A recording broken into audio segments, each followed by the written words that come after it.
Hello दोस्तों, नमस्कार।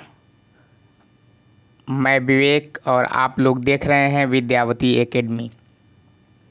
तो दोस्तों, सामान्य अध्ययन के अंतर्गत कंप्यूटर से भी कुछ प्रश्न पूछे जाते हैं। तो आज का जो हमारा सीरीज है वो एग्रीकल्चर प्राविधिक में जो प्रीवियस ईयर में प्रश्न कंप्यूटर से पूछे गए हैं उसको ध्यान में रख करके इस सीरीज को बनाया गया है और कंप्यूटर के बेसिक नॉलेज को इसमें प्रश्नों के माध्यम से दर्शाया गया है। तो आइए देर ना करते हुए हम चलते हैं प्रश्नों की ओर और देखते हैं कि कंप्यूटर से उत्तर प्रदेश कृषि या फिर उत्तर प्रदेश अधीनस्थ सेवा चयन आयोग किस तरह के क्वेश्चंस पुटअप करता है। तो आइए देख लेते हैं। प्रश्न नंबर एक कह रहा है कि कंप्यूटर एक मशीन है। कह रहा है कि कंप्यूटर एक मशीन है। क्या है? कंप्यूटर एक मशीन है। कैसा मशीन है? तो उत्तर आप लोगों का हो जाएगा इलेक्ट्रॉनिक मशीन। क्या उत्तर हो जाएगा? Electronic machine. प्रश्न नंबर 2 कह रहा है कि आधुनिक कंप्यूटर के पिता हैं। ये मोस्ट इम्पॉर्टेंट क्वेश्चंस है। तो आधुनिक कंप्यूटर के पिता जो हैं वो चार्ल्स बैबेज जी तो हैं, लेकिन यह किस विषय से संबंधित है? तो यह जो विषय से संबंधित है यह गणित से संबंधित है। चार्ल्स बैबेज बहुत बड़े गणितज्ञ थे जिन्होंने कंप्यूटर की खोज की थी और इसीलिए इन्हें हम कंप्यूटर के पिता के नाम से जानते हैं। प्रश्न नंबर 3 कह रहा है कि अबेकस नामक यंत्र आविष्कार किया था। जो एक अबेकस यंत्र है यह प्रयोग किया जाता है कंप्यूटर में। तो यह किसने आविष्कार इसका किया था? चीनी वैज्ञानिकों ने, यानी चीनियों ने इसका आविष्कार किया था। कैलकुलेटर का आविष्कार 1642 ईस्वी में किया था। जो कैलकुलेटर था उसका आविष्कार 1642 ईस्वी में किया था पास्कल महोदय ने, जो फ्रांसीसी के रहने वाले थे। कहाँ के रहने वाले थे? पास्कल, फ्रांसीस के। इन्होंने कैलकुलेटर का आविष्कार किया था। अगला प्रश्न कह रहा है कि प्रथम इलेक्ट्रॉनिक कंप्यूटर का आविष्कार 1946 में किया गया था। ये तो आप लोग जान गए कि 1946 में प्रथम इलेक्ट्रॉनिक कंप्यूटर का आविष्कार किया गया था, लेकिन भैया जो इसने आविष्कार किया था उनका नाम क्या था? उनका नाम था जेपी एकर्ट। प्रश्न नंबर अगला कह रहा है कि प्रथम इलेक्ट्रॉनिक कंप्यूटर था। जो प्रथम इलेक्ट्रॉनिक कंप्यूटर था ये तो अभी हम लोग ऊपर देख लिए कि 1946 में प्रथम इलेक्ट्रॉनिक कंप्यूटर को बनाया गया और बनाने वाले व्यक्ति का नाम था जेपी एकर्ट ने। लेकिन जो 1946 में प्रथम इलेक्ट्रॉनिक कंप्यूटर बना उसका नाम क्या था? उसका नाम था ENIAC, जिसे हम ENIAC के नाम से जानते हैं। ENIAC। अगला प्रश्न कह रहा है कि IBM PC का आविष्कार 1981 में किया गया था। IBM PC का आविष्कार 1981 में किया गया था। किसके द्वारा किया गया था? तो महाशय का नाम था विलियम सी लायथ के द्वारा इसका आविष्कार किया गया था। देखते हैं अगले प्रश्न को। प्रश्न नंबर अगला कह रहा है, क्योंकि प्रश्न नंबर यहाँ पर डाला नहीं गया है तो देख लेते हैं कि अगला जो प्रश्न है वो कह रहा है कि एनालिटिकल इंजन का आविष्कार हुआ था। जो एनालिटिकल इंजन है उसका आविष्कार कब हुआ था? तो उसका आविष्कार जो है वो 1833 ईस्वी में हुआ था। प्रश्न नंबर अगला कह रहा है कि कंप्यूटर अपने परिणामों को भविष्य हेतु सुरक्षित रखता है। कहाँ सुरक्षित रखता है? मेमोरी में। कहाँ सुरक्षित रखता है? मेमोरी में। मेमोरी में जो कंप्यूटर है अपने परिणामों को भविष्य हेतु सुरक्षित रखता है। कंप्यूटर में मेमोरी स्थित होता है। अगला प्रश्न कह रहा है कि कंप्यूटर में मेमोरी स्थित होता है। कहाँ पर स्थित होता है? CPU में। CPU का फुल फॉर्म आगे दिया गया है, आप लोग देखेंगे कि सीपीयू का पूर्ण रूप होता है। कभी कभी आप लोगों से पूछ लेता है कि सीपीयू निम्नलिखित में से कौन सा सीपीयू का पूर्ण रूप है। तो इसका जो पूर्ण रूप है वह central processing unit, central processing unit. अगला प्रश्न कह रहा है कि मेमोरी होता है, मेमोरी होता है तो ये कितने प्रकार का मेमोरी होता है। मेमोरी मुख्य रूप से दो प्रकार का होता है, मुख्य रूप से दो प्रकार का होता है। और यह कौन कौन सा होता है। यह होता है primary memory and secondary memory, primary memory and secondary memory. अब प्राइमरी मेमोरी कितने प्रकार का होता है। तो प्राइमरी मेमोरी जो होता है वह भी दो प्रकार का होता है, दो प्रकार का। एक को हम कहते हैं रैम, एक को हम कहते हैं रैम और दूसरे को हम कहते हैं रोम। रैम रोम आप लोग मोबाइल ख़रीदते होंगे तो उसमें पता करते होंगे, यह प्राइमरी मेमोरी का दोनों भाग है।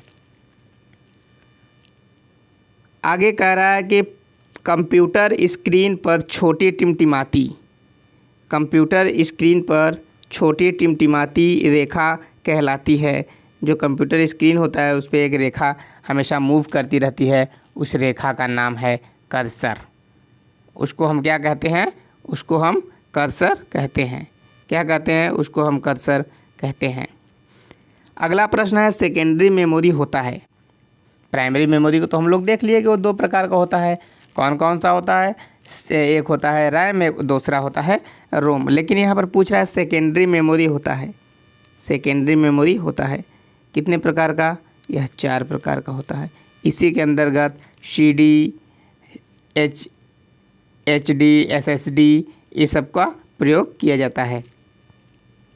अगला कह रहा है कि रैम का विस्तृत रूप है, रैम का जो विस्तृत रूप है वह है रैंडम एक्सेस मेमोरी। वह क्या है, वह है रैंडम एक्सेस मेमोरी। रोम का विस्तृत रूप है, जो रोम है उसका विस्तृत रूप है, उसका क्या विस्तृत रूप है, वह है read only memory, read only memory. आगे है कि कीबोर्ड में बटन की संख्या होती है। जो कीबोर्ड होती है कंप्यूटर की उसमें कितने बटन लगे होते हैं। तो उत्तर है आपका 101 बटन। कितने बटन लगे होते हैं, 101 बटन। कीबोर्ड की दूसरा नाम, जो कीबोर्ड है उसका दूसरा नाम क्या है, उसका दूसरा नाम है कुंजी पटल। की से मतलब ही होता है कुंजी, बोर्ड का मतलब पटल। कंप्यूटर बंद करने की प्रतिक्रिया कहलाती है। सभी लोग जानते हैं कि उसे हम शटडाउन के नाम से जानते हैं। नेक्स्ट क्वेश्चन कह रहा है कि कंप्यूटर चालू करने की प्रक्रिया कहलाता है। अब बंद करने की प्रक्रिया तो सब लोग जानते होंगे, लेकिन यहाँ पर एग्ज़ाम ये नहीं पूछेगा जो सब जानते हैं। एग्ज़ाम कुछ अलग पूछने वाला है और वो क्या है, वह है कि बूट अप। जब कंप्यूटर स्टार्ट होता है तो उस प्रक्रिया को हम बूट अप प्रक्रिया के नाम से जानते हैं। अगला प्रश्न कह रहा है कि कंप्यूटर का ब्रेन कहलाता है, कंप्यूटर का ब्रेन कहलाता है। यह कंप्यूटर का ब्रेन हम किसे कहते हैं, तो होता है CPU। क्या होता है, CPU। जल्दी से आप लोग बताइए कि CPU का फुल फॉर्म क्या है। कमेंट बॉक्स में जल्दी से आप लोग कमेंट कर दीजिए। अगला है मॉनिटर को कहा जाता है, मॉनिटर को क्या कहा जाता है, मॉनिटर को कहा जाता है VDU, VDU। अगला है फंक्शनल कीज संख्या होती है। जो फंक्शन कीज होती है, जो फंक्शन की होती है F1 F2, तो उसकी संख्या कितनी होती है, उसकी संख्या होती है 12। F1 से लेकर के F12 तक कितनी होती है, F1 से लेकर के F12 तक। फोर्ट्रान का सबसे पहले प्रयोग किया गया था। जो फोर्ट्रान है उसका सबसे पहले प्रयोग किया गया था, कहाँ किया गया था, मेन फ्रेम हेतु। किसके लिए किया गया था, मेन फ्रेम हेतु। MICR, MICR का शाब्दिक अर्थ है, इसका क्या शाब्दिक अर्थ है इसको देख लेते हैं। यह है magnetic character ink recognization, magnetic character ink recognization. अगला है कि फ्लॉपी का साइज होता है, फ्लॉपी का साइज होता है, फ्लॉपी का साइज होता है 3.25 इंच से लेकर के 5.25 इंच तक। हार्ड डिस्क होता है, जो हार्ड डिस्क होता है सेकेंडरी मेमोरी के अंतर्गत आता है। हार्ड डिस्क जो होता है यह सेकेंडरी मेमोरी के अंतर्गत आता है। जैसा कि हम लोग HD SSD आप लोगों को भी बताया है ना, तो वह जो हार्ड डिस्क होता है यह सेकेंडरी मेमोरी के अंतर्गत आता है। किस मेमोरी के अंतर्गत? सेकेंडरी मेमोरी के अंतर्गत। आगे देखते हैं कि विश्व का सबसे बड़ा कंप्यूटर नेटवर्क क्या है। प्रश्न आपसे सीधे पूछ सकता है कि जो विश्व का सबसे बड़ा कंप्यूटर नेटवर्क है वह क्या है। विश्व का सबसे बड़ा कंप्यूटर नेटवर्क क्या है? वह है इंटरनेट। CPU मेन मेमोरी के गति को एक समान रखने के लिए उपयोग होता है। जो CPU और मेन मेमोरी को जो गति है उसको एक समान रखने के लिए कि यह ज़्यादा हाई ना काम करे, ज़्यादा लो ना काम करे, टेम्परेचर ना बढ़े, इसको एक समान रखने के लिए किसका प्रयोग करते हैं? तो उसका नाम है चेचे मेमोरी का। चेचे मेमोरी का प्रयोग करते हैं CPU और मेन मेमोरी को मेंटेन रखने के लिए, उसकी जो गति होती है एक समान रखने के लिए। कंप्यूटर नेटवर्क में संपर्क तोड़ने की क्रिया कहलाती है। जिससे जो कंप्यूटर का नेटवर्क से हम संपर्क तोड़ देते हैं तो हम लोग नहीं कहते हैं कि हम लॉग आउट कर दिए, ये प्रोग्राम था इसको हम लॉग आउट कर दिए, तो उसको हम कहते हैं लॉग आउट। क्या कहते हैं? Log out. है एकदम सरल, कंप्यूटर से बहुत ज़्यादा हार्ड क्वेश्चन नहीं पूछे जाते हैं। दैनिक यूज वाले क्वेश्चन पूछे जाते हैं जो कंप्यूटर मोबाइल में आप लोग प्रयोग रोज़ करते हैं, लेकिन परीक्षा हाल में जाने के बाद प्रेशर इतना ज़्यादा रहता है कि प्रश्नों को हम सही से नहीं समझ पाते हैं और उत्तर गलत दे करके चले आते हैं और माइनस में चले जाते हैं। अगला प्रश्न है LAN का पूर्ण रूप है। LAN का पूर्ण रूप है। LAN का पूर्ण रूप जो है उसको हम कहते हैं local area network. Local area network.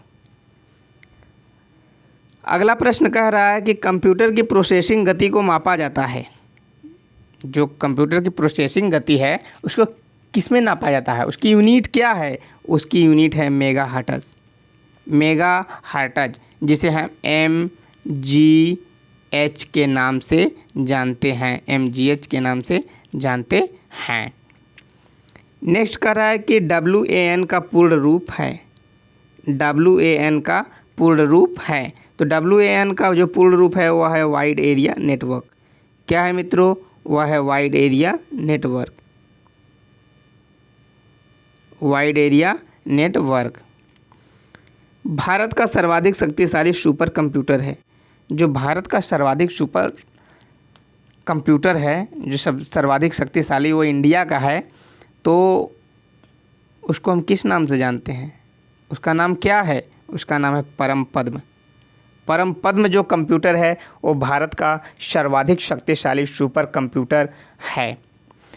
तो आज का यह हमारा आखिरी प्रश्न था कंप्यूटर का, और कंप्यूटर के प्रश्न और सारे हैं जो हम आप लोगों को बता देंगे। आज के लिए इतना ही हम रखते हैं। वीडियो ज़्यादा लंबा ना हो जाए, क्योंकि चैनल पे लोग लंबा वीडियो देखना पसंद नहीं करते हैं। तो 15 मिनट का वीडियो ये रहेगा, सफिशिएंट है। 14-15 मिनट का वीडियो आप लोग अच्छे से इसको देख लेंगे और कंप्यूटर साइंस से जो प्रश्न पूछे जाते हैं उन टॉपिकों को आप लोग कवर कर लेंगे। इसलिए हम वन लाइनर क्वेश्चन लेकर आए हैं, ताकि थ्योरी पढ़ाएंगे तो आप लोग बोरियत महसूस करेंगे। तो हम चाह रहे हैं कि आप लोगों को बोरिंग भी ना हो और आप लोगों का परीक्षा भी निकल जाए। तो धन्यवाद दोस्तों, मिलते हैं फिर अगले वीडियो में। यदि वीडियो पसंद है तो वहीं सेम, ज़्यादा तो मैं कुछ कहना नहीं चाहूँगा। वीडियो पसंद है तो लाइक कर दीजिए, यदि चैनल पर नए हैं तो सब्सक्राइब कर दीजिए। और हाँ, एक ज़रूरी सूचना यह है कि ये जो क्लास नोट्स है, आप लोग वीडियो देखिए, उसी के साथ एक बार डिस्क्रिप्शन में एंट्री करिए और वहाँ पर जाकर देखिए कि ये जो क्लास नोट्स का PDF है, वहीं पर PDF का लिंक पड़ा हुआ है। आप लोग PDF लिंक से PDF को डाउनलोड करके उसको आसानी से देख सकते हैं। वीडियो ख़त्म होने के बाद भी उसको आप लोग पढ़ सकते हैं, या फिर उसका प्रिंट आउट करा करके आप लोग अपने पास रख सकते हैं।